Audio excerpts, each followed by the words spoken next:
Hello అండి. Welcome to my home and garden. ఇది చూసారండి, ఇది మందార మొక్కండి. లైట్ పింక్ కలర్ మందారం. చాలా పూసేదండి పువ్వులు. అయితే దీనికి కొంచెం పెస్ట్ వచ్చిందండి. ఇది ఫస్ట్ మందార మొక్కలకి సహజంగా వస్తా ఉంటది. మనం ఫస్టే చూసి కొంచెం బ్రష్ పెట్టి క్లీన్ చేసి నీమ్ ఆయిల్ లాంటివి స్ప్రే చేయడం వల్ల వెంటనే కంట్రోల్ అవుతుందండి. అయితే నేను కొంచెం అశ్రద్ధ చేశాను. మనం గార్డెన్‌లో మొక్కల్ని కూడా చాలా అన్నిటిని గమనించుకుంటూ ఉండాలండి. ఏదైనా కొంచెం నిర్లక్ష్యం చేసినా ఇదిగో ఇలానే ఉంటుంది. నా నిర్లక్ష్యానికి ఈ మొక్క సాక్ష్యం అండి. కొంచెం అశ్రద్ధ చేశాను. అయితే ఇప్పుడు చెట్టు మొత్తం పెస్ట్ వచ్చేసిందండి. అలాగే చీమలు కూడా చూడండి. ఏవైనా మిల్లీ బగ్స్ కానీ, ఇటువంటి పెస్ట్‌లు గాని వచ్చినప్పుడు చీమలు ఇలానే ఉంటాయండి. అయితే ఇప్పుడు నేను బాగా పెస్ట్ ఎక్కువగా ఉన్న కొమ్మలన్నీ కట్ చేసేసి, మెయిన్ కొమ్మలు 2 ఉంచి మొత్తం సైడ్‌లు, ఆకులు అలా మొత్తం అన్నీ తీసేస్తున్నానండి. తీసేసిన తర్వాత మనము అది సమ్మర్‌లో కిచెన్ వేస్ట్ వేస్తాం కదండీ! మొక్క చుట్టూ అది.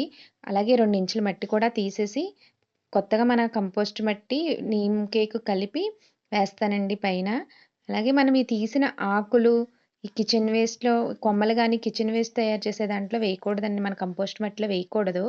ఎందుకంటే ఇటువంటి పెస్ట్‌లున్నవి వేయడం వల్ల ఆ పెస్ట్ మట్టిలోకి వెళ్ళడం, లేతే వేరే కొమ్మలకి వెళ్ళడం ఇలా అవుతుందండి. వాటిని దూరంగా పాడేయాలి. అలాగే మనం ప్రూన్ చేసిన కత్తెరలు కూడా శుభ్రంగా క్లీన్ చేసిన తరువాత మనం వేరే మొక్కలకవి పెట్టాలండి. మన చేతులు కూడా క్లీన్ చేసుకున్నాకే వేరే మొక్కను ముట్టుకోవాలి. అలాగే ఇవన్నీ క్లీన్ చేసిన తర్వాత నేను కలబంద అయితే తీసుకొని మొక్కలకు మొత్తం రాస్తానండి. అలాగే నీమ్ ఆయిల్ కూడా తర్వాత స్ప్రే చేస్తానండి. ఒకసారి నీమ్ ఆయిల్ స్ప్రే చేస్తే ఇంకా ఎక్కడైనా కొమ్మకి పెస్ట్ ఉన్నా సరే పోతుందండి. కలబంద తీసుకొని మనం ఆ పైన కొమ్మలకి ఈట్లికి కట్ చేసిన దగ్గర రాయడం వల్ల, ఆ కట్ చేసిన దాని డ్యామేజ్ అనేది పోతుందండి. మనకి కలబంద అనేది రూట్ వేసుకోవడానికి గానీ, కొమ్మలు కట్ చేసినప్పుడు గానీ పెట్టడం వల్ల వేరే పెస్ట్ రాకుండా, ఆ కట్ చేయడం వల్ల దానికైన డ్యామేజ్‌ని బాగా పూడుస్తుందండి. మనకు కలబంద చాలా ఉపయోగపడుతుంది. అలానే ఇగో కింద వరకు కూడా ఉన్న కొమ్మలు అన్నీ తీస్తున్నాను. చీమలు చూడండి ఎలా పాకుతున్నాయో. దీనికి నేను నీమ్ ఆయిల్ స్ప్రే చేస్తానండి. కలబంద అయితే కట్ చేసిన చోట రాస్తున్నాను.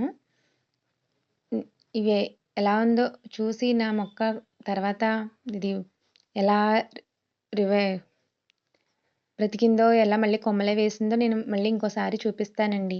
నా వీడియోస్ మీకు నచ్చితే నా నా ఛానల్‌ని సబ్స్క్రైబ్ చేయండి. అలాగే వీడియో నచ్చితే లైక్ చేసి షేర్ చేయండి.